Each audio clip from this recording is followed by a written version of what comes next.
Shalom amigos, les habla Sergio Bacari del canal Un Bacari Suelto en Israel, otra vez con ustedes, otra vez con la Torá en la mano en busca de libros, versículos, capítulos, personajes, lugares, todo lo relacionado con la misma desde el mismo lugar de los hechos. Y gracias por participar. Hoy vamos a buscar no solo este lugar que enseguida les voy a contar de qué se trata, sino también dos personajes súper importantes. Pero permítanme comenzar leyéndoles citas, versículos del 38 de Génesis, los primeros 5, que dice así: Vayehi ba'et ha'u veyared Yehuda me'et achiv vayatad ish adulami ushmo Hira. Vayere sham Yehuda bat ish knaani ushmo Shua veikehea veyavo elea. Batahar beteled ben veikra et shmo Er. Batahar od beteled ben vetikra et shmo Onan. בתוסף עוד בתלד בן ותקרא את שמו שילה, והיה בכסי בלדתה אותו. Amigos, Yehuda, después de que arrojaron al pozo a su hermano Yosef, el favorito de su padre Jacob, después de que por consejo de él lo hayan vendido a los ismaelitas, a los egipcios, Yehuda tomó sus cosas, caminó días y vino hasta este preciso lugar. Hoy es un parque nacional, como ven, llamado Adulam, pero en ese momento, en tiempos bíblicos de Génesis, esto era una ciudad canaanea.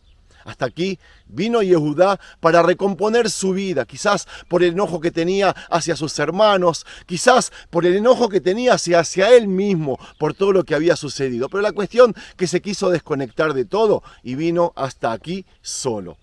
Aquí conoció una mujer, se casó, pero lo que yo les quiero contar hoy es sobre una historia de amor que se transformó en una traición, en venganza y un montón de cosas malas para luego entender, para luego enseñarnos a nosotros sabidurías que quizás nosotros no nos percatamos cuando leemos estos capítulos de la Biblia, y para eso estoy yo, para intentar aprender qué nos quiso enseñar la Biblia sobre este episodio entre Tamar y Yehuda.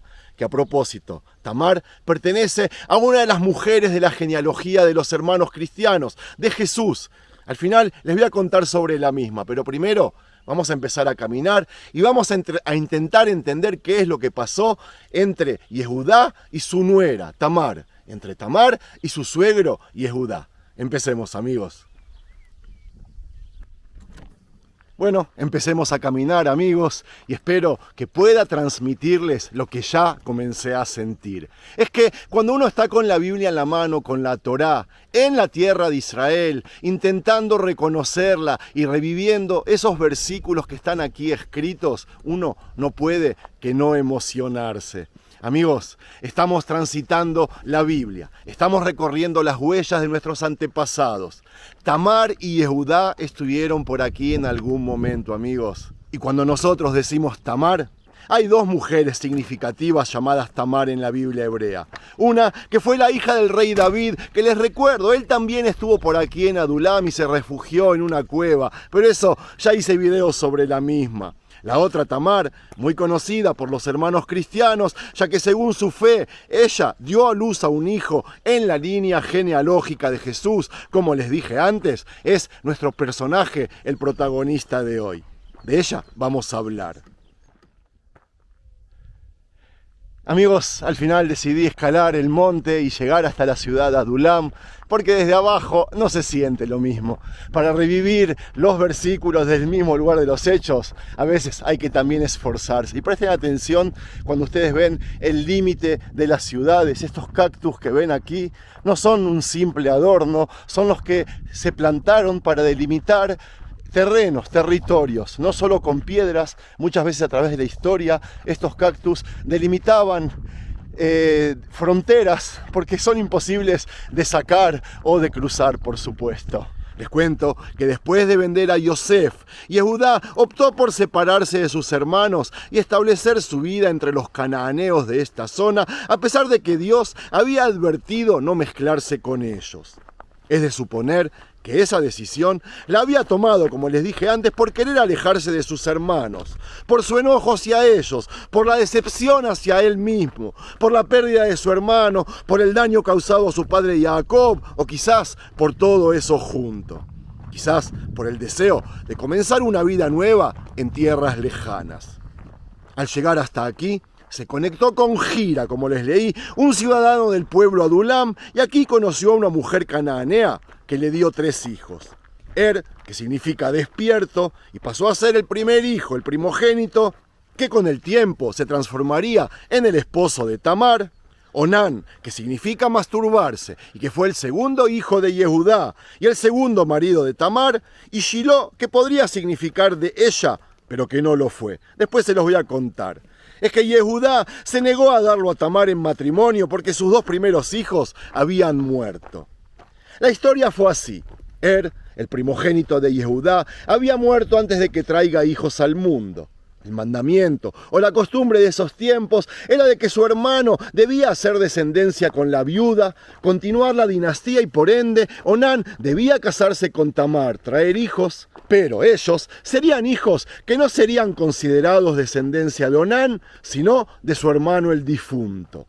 Onán, que se disgustó de esa idea, comenzó a tirar afuera su semen con tal de no dejar embarazada a Tamar. Hasta que, al hacer lo que no agradaba a los ojos de Dios, falleció él también. ¿Entienden ahora, amigos, por qué Onán significa masturbarse? Todos los nombres tienen un significado en hebreo. Ahora, amigos, imaginen a Yehudá desesperado. 2 de sus 3 hijos habían muerto casi en las mismas circunstancias. Estaba aquí, lejos de su padre y de sus hermanos, solo, pensando que de morir el último de sus hijos varones, se quedaría sin descendencia. Uno de los peores castigos que existía en esos tiempos, en tiempos de Génesis. Además, imagínense, amigos, si de él no había descendencia, no habría rey David, no habría Jesús, no habría Sergio Bacari, no habría pueblo judío.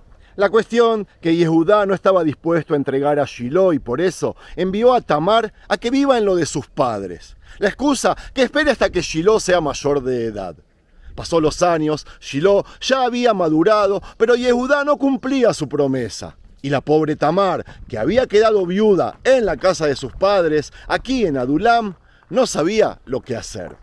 Cierto día, cuando sabía que su suegro llegaría a esta zona, se desprendió de sus vestimentas de viuda y se sentó al costado del camino. En términos de la Biblia, se disfrazó de prostituta. Yehudá, que ya estaba viudo, la vio, pero no la pudo reconocer. Ella tenía su rostro tapado. Se acostaron, tuvieron relaciones y él le prometió un cabrito de su ganado a cambio de aquella relación. Ella le exigió una garantía. Y él le dejó su anillo con el que sellaba, con su cordón y la vara que tenía en la mano. Lo que pasó fue que Yehudá le envió el cabrito en forma de pago y se enojó mucho al ver que ella no le devolvía sus pertenencias. Pasó 3 meses y a Yehudá, enfurecido por no tener sus pertenencias más valiosas, le llegó el rumor de que Tamar estaba embarazada. Obvio que sin saber de quién. ¿Qué hizo? Ordenó a que la maten calcinada, sin tener en cuenta que ella vivía en lo de sus padres, vestida de viuda, sin poder comenzar una nueva vida. Pero Tamar fue más astuta, y antes que la alcancen a quemarla viva, le envió a Yehudá sus objetos personales, diciéndole lo siguiente: Leish asher ele lo anoji era, batomer akerna lemia jotemet beaptilim beamateja ele. Vayaker Yehudá vayomer, צדקה ממני, כי על כן לא נתתי לשילו בני, ולא יסף עוד לדעתה. Tamar le demostró a Yehudá que el embarazo era de él, y consiguió que reconozca su error, arrepintiéndose. Así terminó esta historia que sucedió, amigos, aquí mismo. Antes de terminar, quiero hablar un poco sobre Tamar, tan importante para el cristianismo. La traducción literal del nombre de Tamar es palmera. Ella fue otra viuda como Ruth que apareció en la genealogía de Jesús. Tamar encaja en esa genealogía en la misma línea que el rey David a través de los hijos gemelos que tuvo con Yehudá. ¿Con cuál? Con Pérez. ¿Y por qué lo llamó Pérez? Porque Pérez viene de la raíz salir rápido, adelantarse, explotar, algo por el estilo. ¿Y saben por qué? Porque en la panza de Tamar habían mellizos. Uno ya había sacado la mano y estaba listo para salir, pero su hermano se le adelantó, lo trajo como para atrás adentro de la panza y él salió primero consagrándose primogénito. Y amigos, antes de terminar, tenemos que preguntarnos qué podemos aprender de la historia de Tamar. La historia de Tamar es solo un hilo entretejido en la dramática historia de la humanidad. Revela el corazón de Dios, la justicia, el rol de la mujer. Eso en cuanto a Dios, pero ¿qué con el cristianismo? Lo que yo deduzco es de que Tamar, como Ruth, no era del pueblo escogido de Dios. Sin embargo, ella pasó a ser una de las 4 mujeres mencionadas en la genealogía de Jesús. Y a mí, amigos, me llama la atención que ninguna de las 4 mujeres eran judías. Ni siquiera pertenecían al pueblo de Israel, el pueblo elegido de Dios. Rahab, les recuerdo, era de Jericó. Bathsheba, hitita. Ruth, moabita. Y nuestra Tamar, canaanea. Es verdad, los hijos en esos tiempos se consideraban según los padres. Seguían el linaje de los mismos y no de las mujeres. Y por eso los hijos de esas mujeres fueron a la larga todos judíos. Pero de haber sucedido todo eso en tiempos actuales, nadie sería considerado judío. Increíble, ¿verdad?